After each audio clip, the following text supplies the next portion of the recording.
Hey everyone, it's Adam again, and this is going to be Unit 8, where we are going to discuss the exam and review a little bit of the kind of pertinent points for your test coming up. The idea here is we're going to be reviewing kind of core concepts, in particular for the exam, and then also kind of things you should be looking for in future pharmacology classes, kind of get you ready for those concepts as they come up. Step one for getting ready for the exam is to relax. A lot of people get pretty apprehensive about this exam, but people tend to do fairly okay on it. So hopefully by reviewing this stuff here, you'll have a better kind of idea of some types of questions I might ask and things like that. So that way you'll be a little bit more prepared, hopefully a little less apprehensive about the test. Okay, so there will be some questions on definitions, so it's important to have those down. Kind of some of the big ones would be pharmacodynamics. Obviously, we've been talking about that all semester. This is really just going to be the study of basically what the drug is doing to the body. So talking about the mechanism of action, the receptors it interacts with, talking about drug concentrations and effects on the body, talking about toxicities. It's how the drug is affecting the body. Pharmacokinetics, on the other hand, is going to be how the body is treating the drug. So everything from absorption to distribution of the drug to the tissues, metabolism and excretion are all aspects of pharmacokinetics. So again, what the body, how it affects the drug. Continuing on with definitions, we know that receptors are going to be that component, either the cell or the organism. It's going to be interacting with the drug itself. This is going to be kind of the first point of contact where further signaling can occur to where whatever biological change is going to be happening, whether it be changing in blood pressure or blood sugar or whatever it happens to be.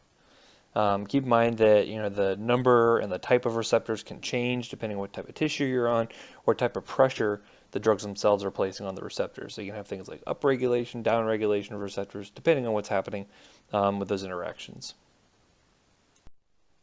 We know that substances that bind to the receptor and activate it are going to be agonists. Keep in mind these can be either direct agonists or they can kind of indirectly bring about their effect depending on what the mechanism is.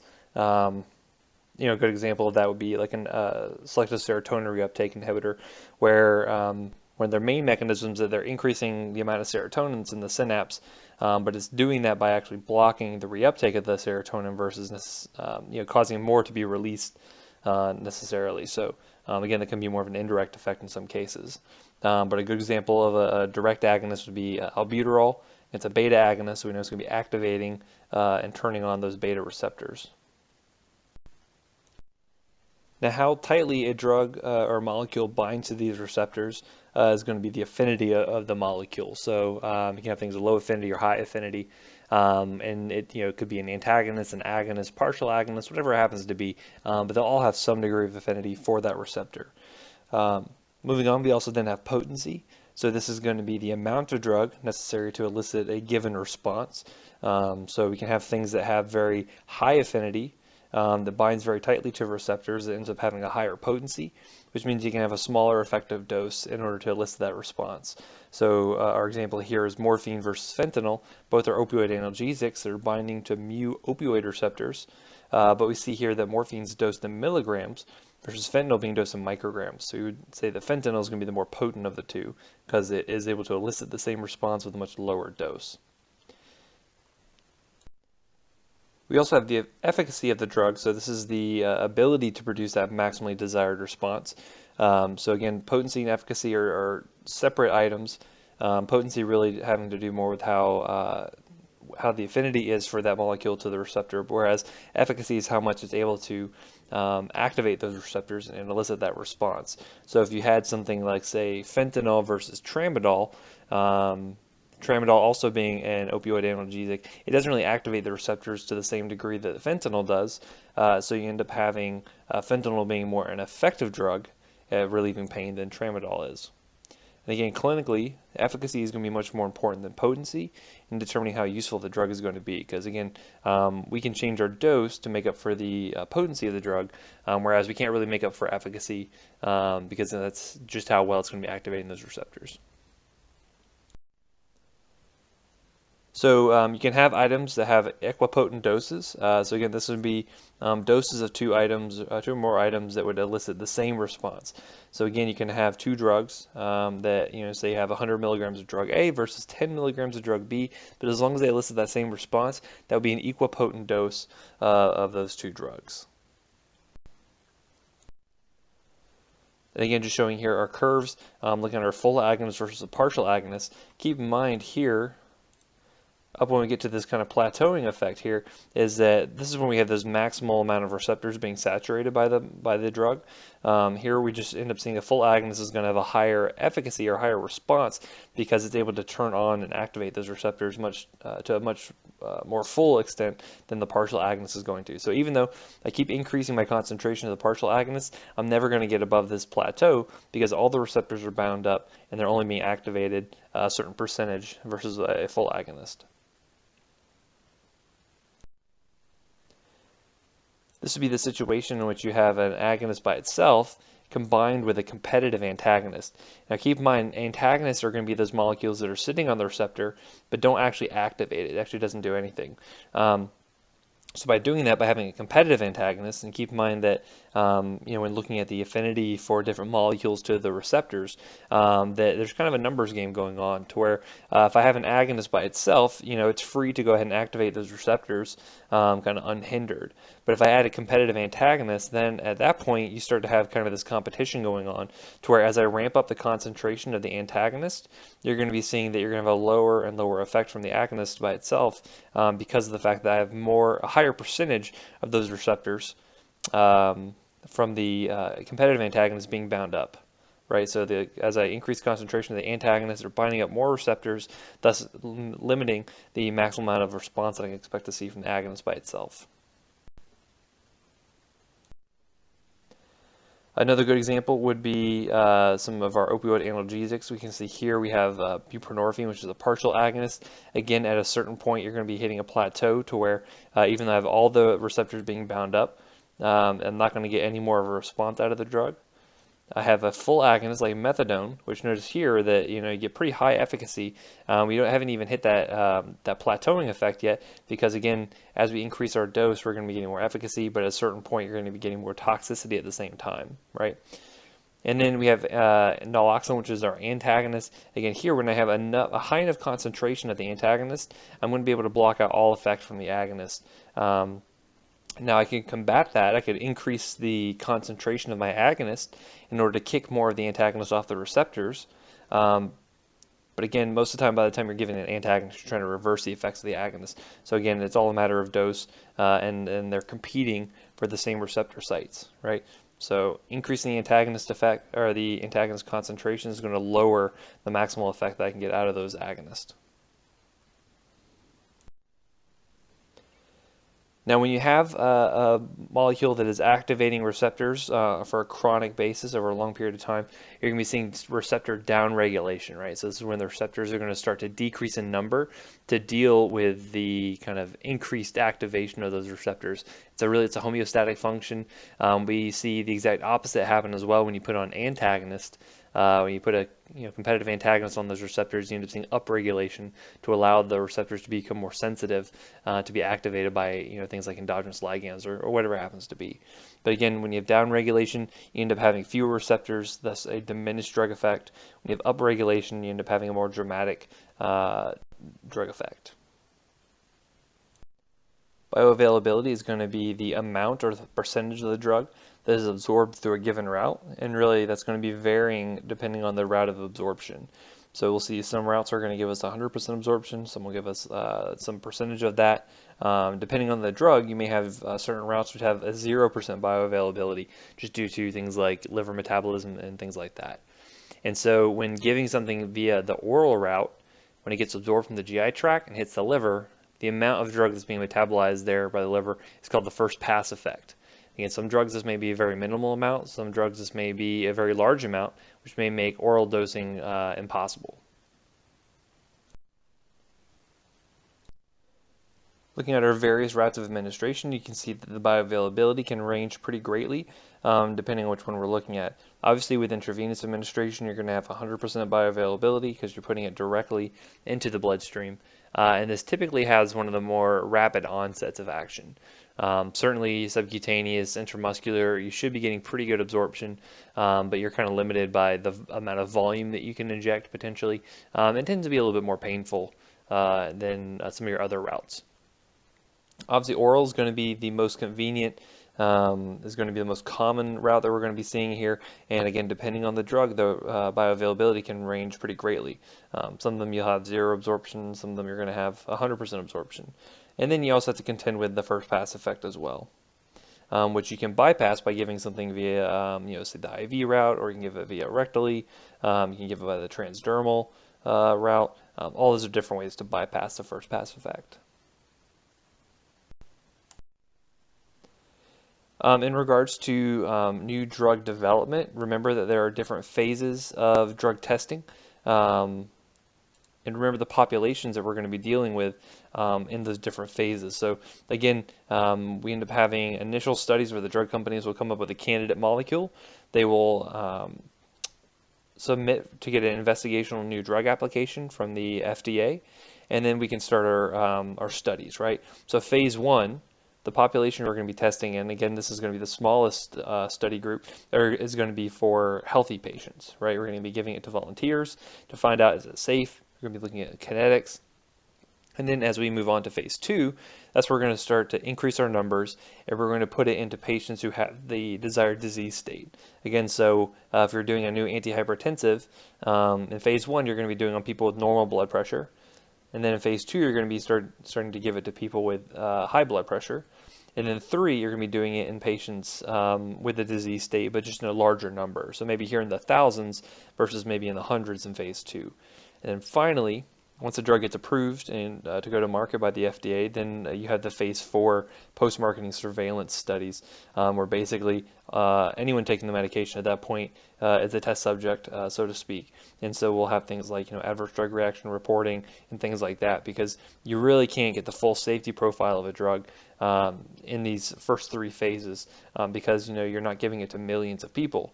Phase 4 is really where you start to suss out a lot of those things. So this is where drugs can come back off the market. They can be taken off based on safety findings and efficacy findings potentially. And then after that point, again, remember the new drug application has a 20-year patent. Once that expires, that's when generics can start to be made at that point.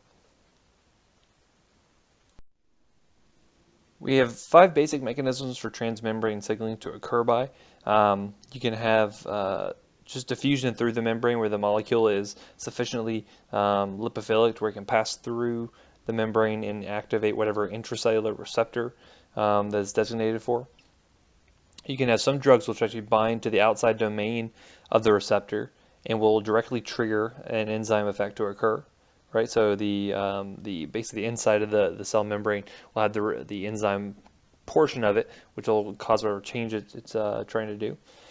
You can have some drugs which will work these tyrosine kinases, where again, binding of the drug will cause this phosphorylation to occur. They can regulate things like gene transcription. Ion channels, which are fairly common, are channels which can be either open or closed by binding of a receptor to allow whatever ion to flow through. So whether it be calcium, sodium, potassium, whatever it happens to be. And then you can have also your G protein coupled receptors. So again, by binding of the receptor, you're going to be activating those G proteins that will cause a separate effector molecule to be activated, causing those second messenger signals to occur. The first second messenger system we talked about was the cyclic AMP pathway. Again, here we have our G protein coupled receptor that's being bound by the signal molecule, activates as G proteins, which will then in turn activate adenylyl cyclase. Keep in mind it's kind of a cascading process. You're getting a lot of activation occurring by one signal molecule being interacting with the receptor. You activate adenylyl cyclase. This will cause cyclic AMP to be formed, which will then activate these protein kinases, and then they can have whatever downstream effect it's going to have, whether it be changing gene transcription or some other physiologic effect to occur.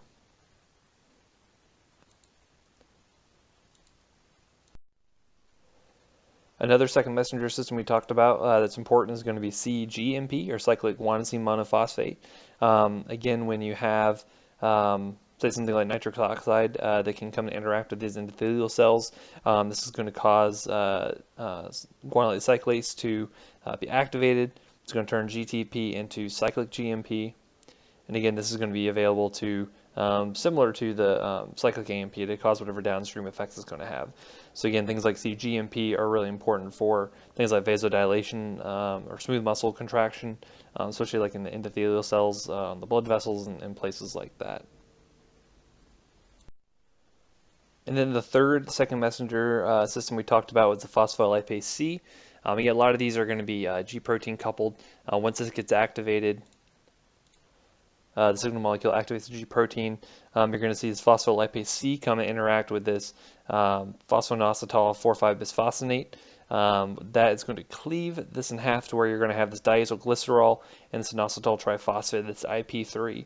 And then these are going to be really important for IP3 specifically for activating release from the endoplasmic reticulum of calcium. And calcium is a really important signaling molecule as well within the cell, so it's going to activate more calcium be released, which can then activate protein kinase C, and can then have this downstream effect. So when talking about dose-response relationships, it's important to remember that when looking at potential drugs, it's really, they need to show kind of three things. First one being that if the drug isn't there, you really don't get any effect whatsoever. So again, if I were to test a new antihypertensive and I were to not give it to a patient, they shouldn't have a decrease in blood pressure. That makes sense. By adding more drug up to a certain point, you should see an incremental change in the effect. So as I give a higher dose, I should see a larger decrease in the blood pressure for the patient. And then finally, taking the drug away means that there should be a return to the original effect, meaning that if I take the drug away, blood pressure should rise to their pre-treatment levels. This is important when we're talking about kind of dose-response relationships. Looking at our 4 standard parameters, again, we're going to have our baseline response, which will be kind of the zero effect down here at the bottom. We'll have our maximal effect.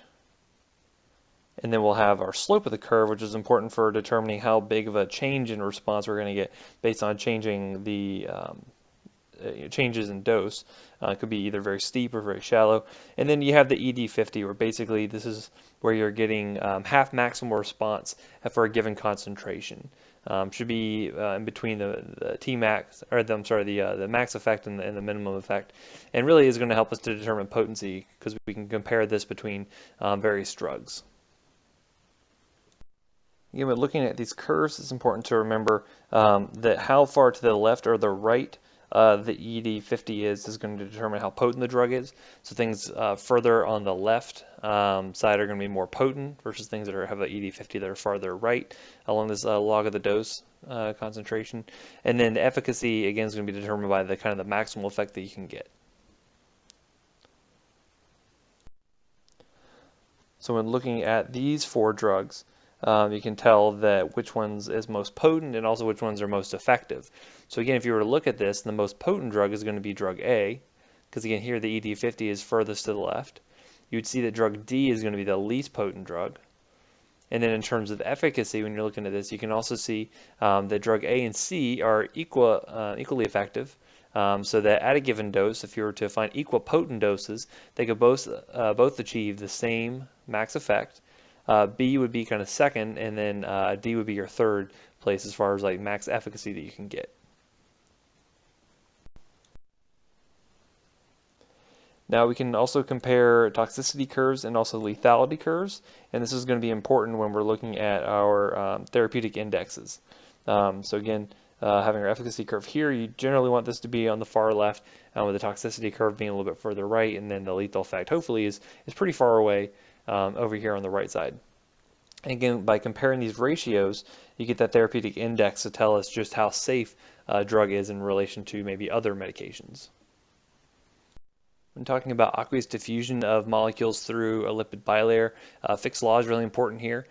Key points to remember is that the key components of flux, or how well a drug is going to be bypassing this membrane, is one, the concentration gradient. So the higher the difference is between the concentration on the outside versus the inside, the bigger the flux you're going to get. The larger the area that you're covering, the more flux you're going to have. permeability coefficient, and basically how well the drug can bypass this membrane just naturally. So the higher that is, the bigger flux you're going to get. And then thickness is going to be inversely proportional to our flux. So the thicker the bilayer, the more difficult it will be for drugs to cross. Again, this is kind of similar to when we were talking about transdermal absorption of medications. Again, the larger the area, the thinner the skin we're dealing with, the better the rate of transmission of drug is going to be. For these molecules to cross these lipid membranes, it's important to remember that the kind of the acid-base status of these molecules is important. So the pKa of the weak acid or weak base, and then also the pH of the solution that it's in is very important for them to diffuse across these lipid bilayers. So for weak acids, when they are in a more acidic medium, you're going to have them be in more of a state where they're going to be protonated, and thus in an uncharged state, and thus they're going to have an easier time crossing this lipid bilayer. If you put a weak acid into a more basic solution, more of it's going to be unprotonated in this charged state, and thus it's going to have a harder time crossing the lipid membrane. It's just going to bounce right off. The opposite is going to hold true for weak bases, to where if I put a weak base into a more acidic solution, as I get more of it protonated, it's going to be more in this charged state, and thus have a hard time crossing the lipid membrane. But if I put the weak base into a more basic solution, it's going to be more in this uncharged, unprotonated state, and thus it can cross pretty easily. So that was for passive diffusion of molecules, but then you can also have special carriers for other molecules that can't cross these membranes by themselves. So you can have specific, weak acid carriers in the renal tubules. You can have amino acid carriers in the blood-brain barrier, and these are generally going to be more for large molecules that can't passively diffuse on their own. And unlike Fick's law, where these, in undergoing Fick's law and the aqueous diffusion, those are not capacity limited. So as I kept increasing the concentration gradient, the bigger the flux is going to see. Here you can see that the transporters can become saturated. And then also, because this is an active process that requires energy, it can go against the concentration gradient if that's how it's set up.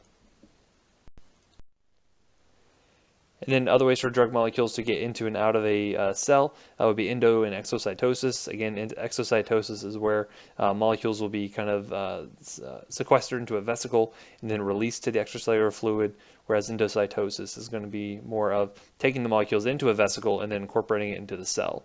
This is important for things like iron, especially when it's getting processed through the GI tract. Remember that volume distribution is going to be an important concept that's going to tell us how far distributed the drug is going to get into the tissues once it gets absorbed into the circulation. Basically it's a theoretical number. It's the apparent volume a drug would have to occupy in order to get the same serum concentration that you measure in the body. Right? So things with a higher volume of distribution are going to have a higher distribution throughout the tissues, and thus the serum level that you would measure is going to be lower than something with a low volume of distribution that's going to stay more in the central circulation. And again, a good handy number to remember is that when comparing volumes of distribution between different molecules, a low volume of distribution would be something that's less than 1 liter per kilogram, and something with a high volume of distribution have a greater than 1 liter per kilogram VD. So just as an example, things that are lipophilic tend to have a higher volume of distribution because they can get out into the tissues and cross those membranes more easily. If you were to compare two drugs, say drug A and drug B, where drug A is much more hydrophilic, drug B is much more lipophilic, if I were to give 50 milligrams of each drug to two identical twins and then measure their serum concentrations of the drugs, the concentration for drug A would be 10 milligrams per liter. So if I were to do that math and divide out the dose divided by the concentration, I would end up getting 5 liters, being the volume of distribution. And then if I were to look at drug B, it being more lipophilic and having a higher distribution throughout the tissues, the concentration I would get in the serum would thus be lower, and thus I get a 0.5 milligrams per liter concentration. And so if I were to divide that out, you end up getting a VD of roughly 100 liters in that case. So again, higher the VD, the more distributed out in the tissues it's going to be, the lower the serum concentration will be when you measure it. Talking about metabolism, we know there's two main phases for metabolism. There's phase 1 reactions, which and again, the whole goal here is to make things either ready for the addition of a more polar functional group, or to make the molecule itself more polar to allow for easier elimination within the kidneys or the bile duct or wherever the molecule eventually gets eliminated. But phase 1 reactions, major classes are going to be the oxidation, reduction, and hydrolysis. Oxidation is going to be the big one we're going to focus on because this is where our CYP interactions, or CYP metabolism comes into play. Phase 2 reactions, on the other hand, are going to be ones that are adding or altering molecules. That's where we're going to see like conjugation of things like glutathione, or have sulfation, glucuronidation. All those again are to make the molecule more polar and thus more able to be eliminated in various organs. Looking at this chart, you can see a few pie graphs for phase 1 and phase 2 reactions. Here, obviously, you can see that our CYP 3A, 4, and 5 is going to be the grand majority of CYP metabolisms we're going to see here. You have your esterases and epoxide hydrolases and things like that, but really the CYP enzymes are going to be the most important phase 1 reactions we'll talk about.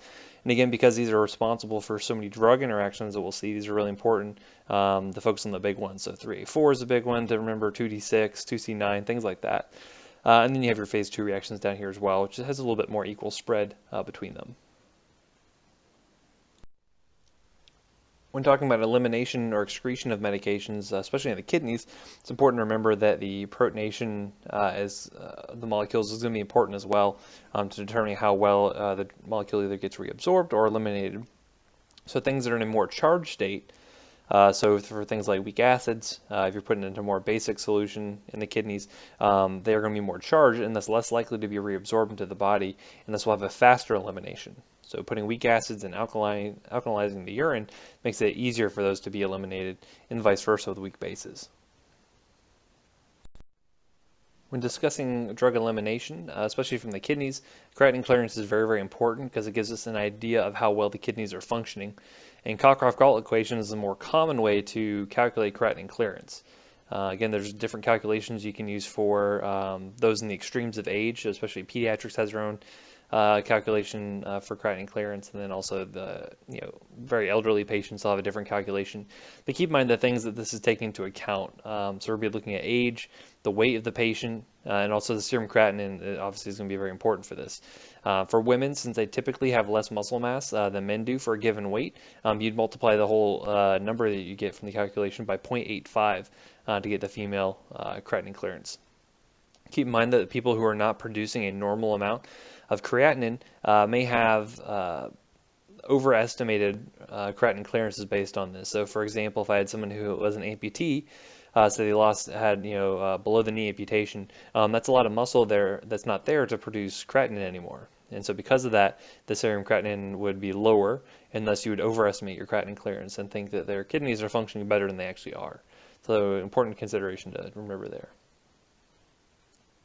A lot of times with geriatric patients especially, you end up having to round up their serum creatinine just to get a better idea or a better estimation due to the fact they have a lot less muscle mass in general. So for instance, if I had, say, a 70 or 80-year-old patient and their serum creatinine was 0.5, I might round that up to 1 just to give myself a little bit more, kind of a safe calculation or a little bit more cautious estimation when dosing drugs and such.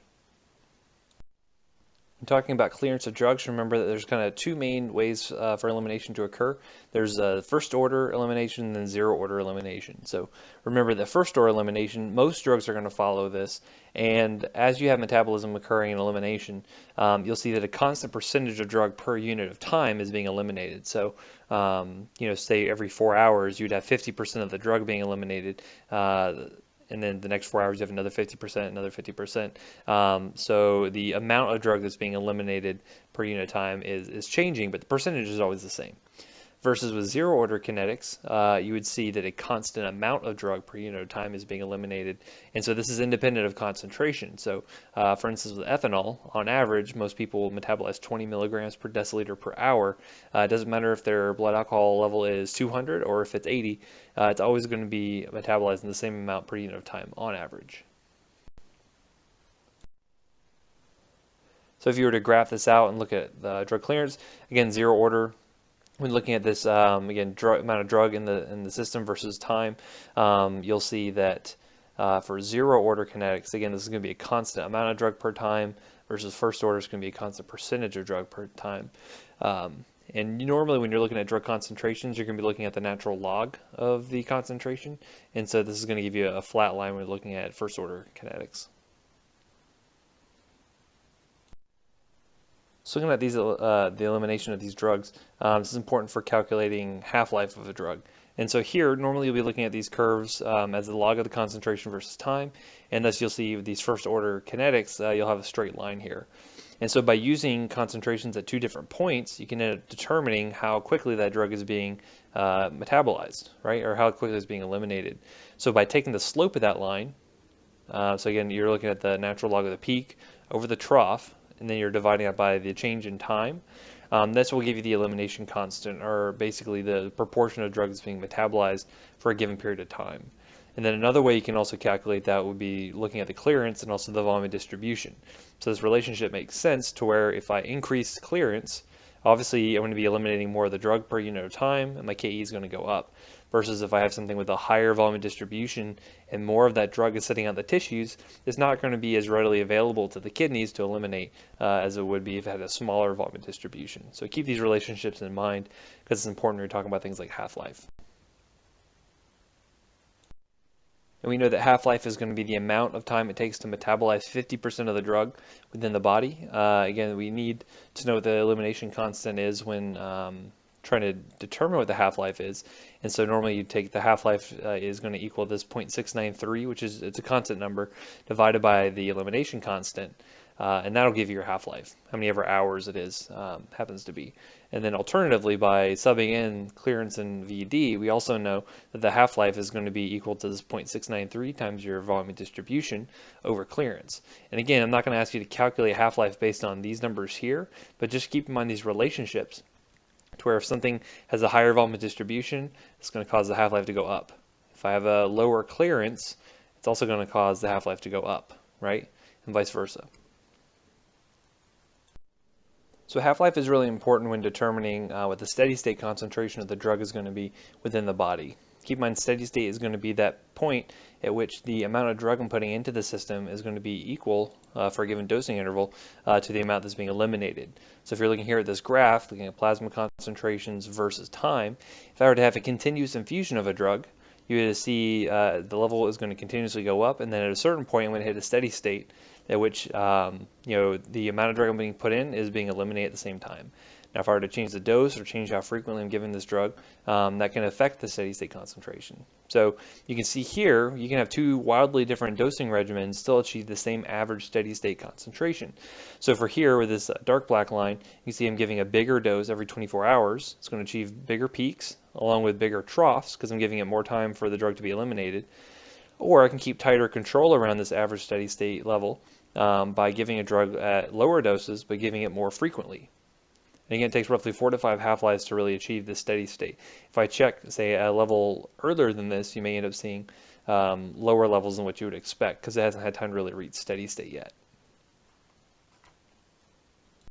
So while I'm not going to ask you to calculate steady average concentrations at steady state, it's important to keep these intervals in mind, or to keep these concepts in mind and these relationships. So by changing the dose, if I increase the dose, obviously I'm going to be increasing my steady state concentration.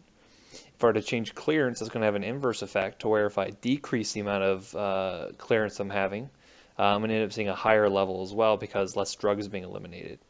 And then the dosing interval is going to have an effect as well, to where if I have a longer dosing interval or I'm giving things less frequently, you're going to end up seeing the CSS end up going lower, right? So keep in mind that if I, if I had a specific change to my dosing regimen, keep in mind what kind of effect that's going to have on the CSS. So say, for instance, I had a patient who was at steady state on a given drug, but all of a sudden their creatinine clearance doubled. What effect is that going to have? Well, I know by creatinine clearance doubling, I know I'm having a decrease in my clearance, right, because my renal function is going down. So I know that's going to lead me to have a higher steady state average concentration. in order to bypass having to wait 4 to 5 half-lives to reach your steady state, you can always give a loading dose in order to bump you up to this higher concentration earlier. So if you were to look at this graph here, you can see your loading dose is in red, whereas your maintenance dosing is going to be in blue. And for drugs that have very long half-lives, things like amiodarone, which is can be several months long, you want to be able to give a loading dose to achieve that steady state much more quickly. So what you can do is give them a loading dose to hit their concentration up high already, and then as that loading dose is being metabolized, you now have your maintenance infusion, keeping that steady state concentration the same. So another term for this would also be maintenance dosing in order to help achieve and maintain the steady state. We also talked about adverse reactions being appreciably harmful or unpleasant reactions that result from medicinal use.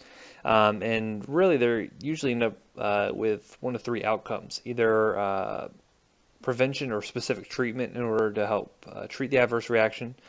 You may have an alteration of the dosage regimen in order to help change the levels so that they don't get high enough to cause whatever the toxicity was. And then potentially even withdrawal of the product and maybe initiation of something else. There's lots of different types of adverse reactions, so it's good to remember the different varieties. So we had 6 categories we talked about. So those are dose related. Again, those are pretty predictable because you know that if I increase your dose, I'm increasing your concentration and thus putting you at risk for various adverse effects depending on the drug. We talked about those that are non-dose related. So those would be things like anaphylactic reactions that you really can't predict in a patient until it happens. You have chronic reactions that take time to manifest over a longer period of time.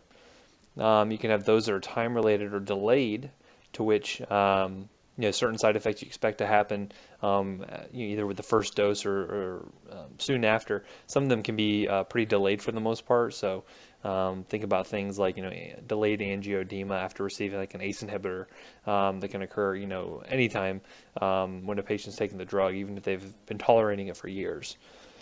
You can also have withdrawal related reactions to where if the patient's body has become very accustomed to having the medication around and you remove that all of a sudden, you can end up having withdrawal effects. And then also failure of therapy, or if the patient's not being treated appropriately and they have disease state progression, that could be considered an adverse reaction. Again, just keep in mind, while the terminology may get mixed up, usually adverse reactions we're talking about generally more serious reactions versus just side effects, which can be kind of just unpleasant. So a good example would be something like Bactrim, which is an antibiotic. It's pretty widely used for lots of different indications. It's a combination of sulfamethoxazole and trimethoprim. And so a side effect of it would be, say, rash, maybe urticaria in sun-exposed areas, some photosensitivity. It's predictable. If you tell your patients to take precautions, they can generally avoid it. Even they can put on sunscreen, cover up, things like that. But on the other hand, an adverse reaction like Stevens-Johnson syndrome is unpredictable. Certain patients are just going to be more prone to it based on genetic factors. And this can be life-threatening, right? Skin sloughing off can be very, very dangerous if not caught early enough. So big kind of key difference there is really just the degree of kind of severity of the reaction can kind of dictate whether it's really a side effect or more of a serious adverse reaction. Also talked about geriatric pharmacology. We know they're a particularly at-risk population due to the fact that polypharmacy is pretty much the norm for a lot of these patients. They're using quite a few medications at any given time for just various disease states. Also the fact they just have more chronic diseases, longer life expectancy. Also a lot of guidelines have increasing recommendations for generally more and more medications. And so you end up seeing patients with, say, 10, 15 medications, no problem on a somewhat regular basis. The big thing to remember with geriatric patients is that their pharmacology is going to be mainly affected by different pharmacokinetic changes they're experiencing. So while absorption doesn't really change a whole lot, as patients get older, you will see potential dietary effects and also certain drug interactions with OTC products, things like laxatives and antacids, and even sometimes impaired absorption due to delayed gastric emptying with things like diabetics. You will see changes in drug distribution, especially because elderly patients tend to have reduced body water and will typically have reduced lean body mass. So they have less muscle mass, more fat in general. So that can be affecting volume distribution. They can also have changes in things like serum albumin and other proteins. They're seeing proteins that can potentially lead to drug binding interactions. So keep in mind the effects that things like this might have on things like volume distribution. So if I have a patient who has a higher body fat percentage and lower total body water, I might expect something like a lipophilic medication to have a higher volume distribution than would otherwise normally. The other really big thing we want to focus on is going to be drug clearance. So especially in the kidneys, we're going to be seeing reduced renal function as patients get older. And like we mentioned when we talked about the Cockcroft-Gault equation and creatinine clearance, their increase in serum creatinine may not be proportional to the decrease in creatinine clearance just due to the fact they have less muscle mass.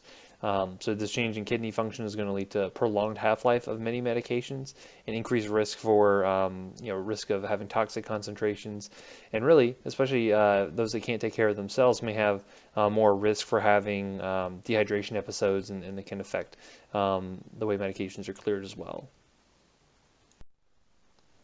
We talked about pediatrics. It's important to remember, especially in the really young patients, that their developmental status can be affected by their gestational age and also their postnatal age. So the biggest group we're going to be focusing on here is really the newborn and neonates. And again, that's going to be that first 28 days of life where a lot of things are not really fully developed. And that can only be exacerbated if they're preterm. So anything less than 37 weeks gestational age would be considered a preterm infant.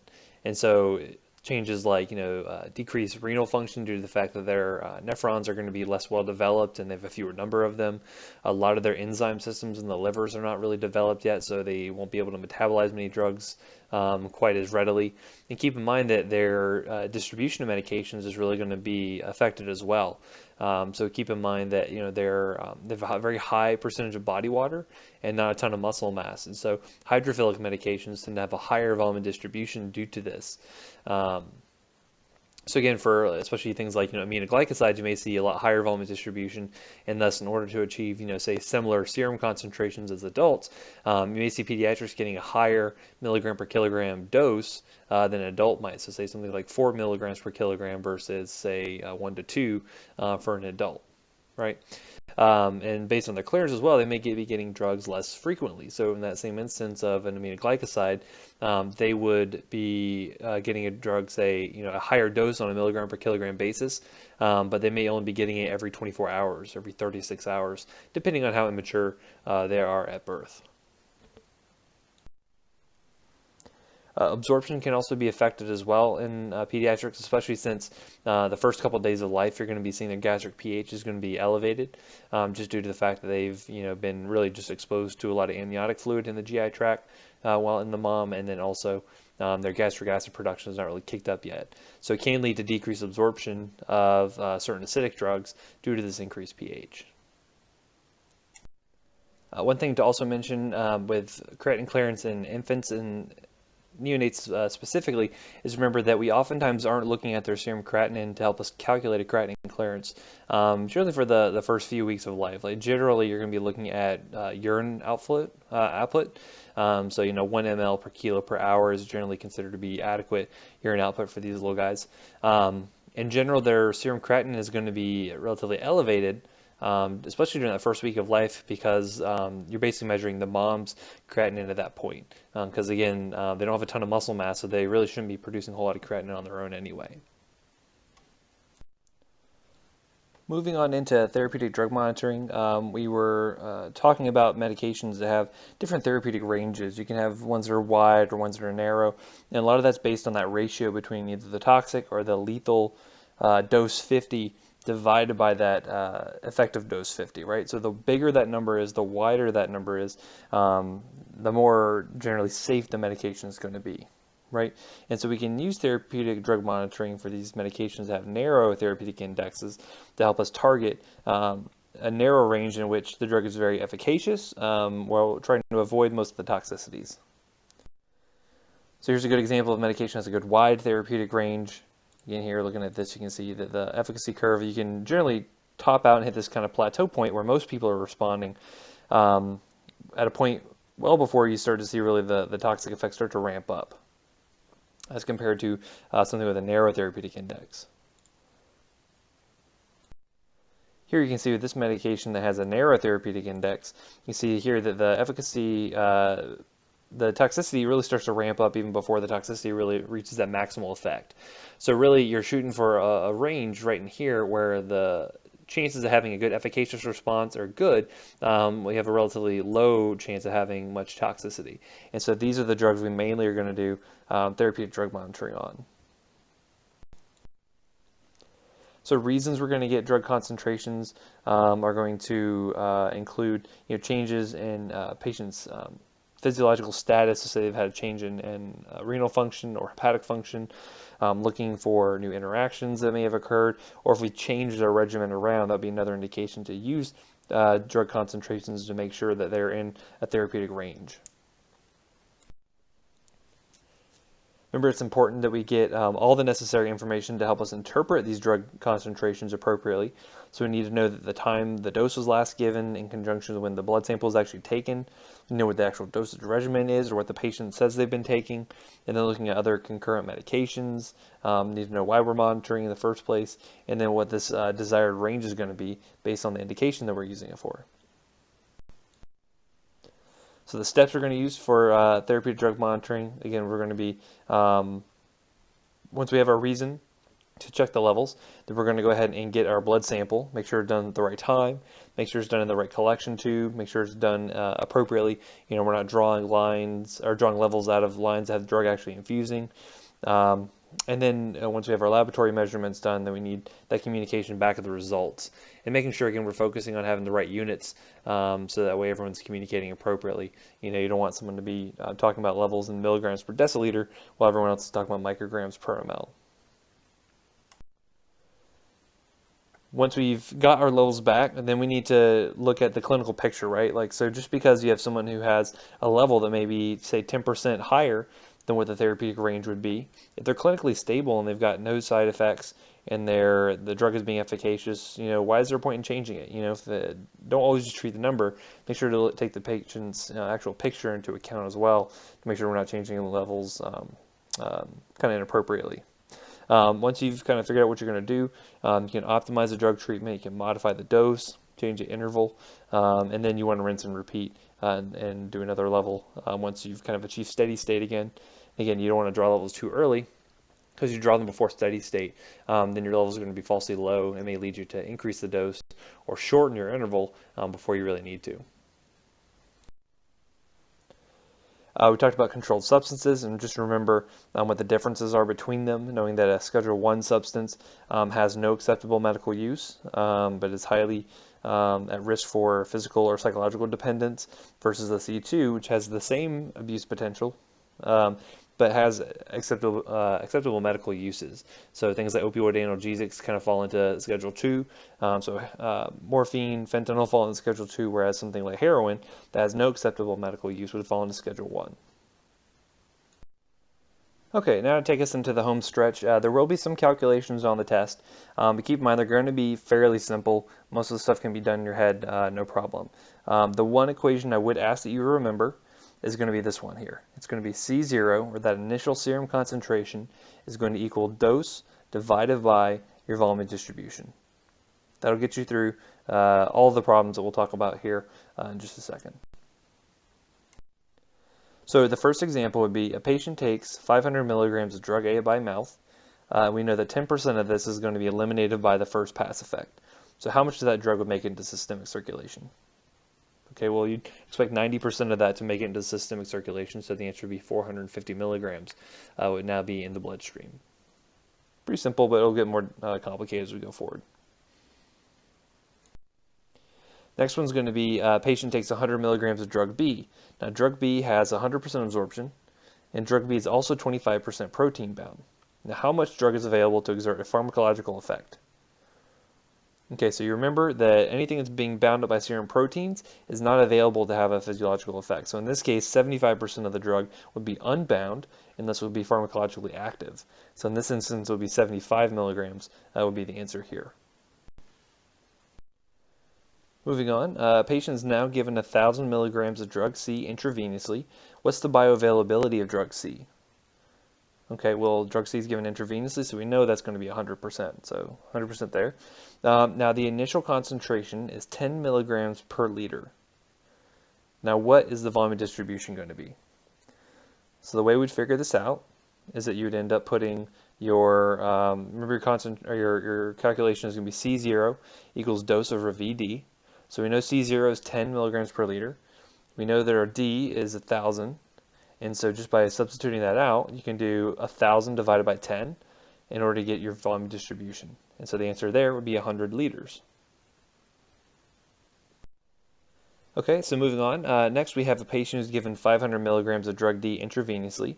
And we know that the volume distribution is going to equal 25 liters. So what is the C0 going to be for this patient? So, knowing that our D is 500 and that our VD is 25, you do 500 divided by 25, and so it's going to equal 20 milligrams per liter. So C0 equals 20 milligrams per liter. Now, at 8 hours post-dose, the serum concentration of drug D was 5 milligrams per liter. So, based on that, what is the half-life of drug D? So we know that our initial concentration is going to be 20. And then we know that we've measured a level 8 hours later that was 5. So if you think about it, 20 to 10 to 5, that would be 2 half-lives. So we know if we had 2 half-lives in 8 hours, we should know that drug D has a 4-hour half-life. This is probably as complicated as it'll get for these calculations. And then we have a 50 kilogram patient who's received 100 milligrams of drug E intravenously. And we know the drug E has a volume distribution of 0.5 liters per kilogram. So what is that initial serum concentration going to be? Okay, so every drug is going to have kind of a reference concentration or a reference volume distribution. So and this one's 0.5 liters per kilogram. So is that low or high volume distribution?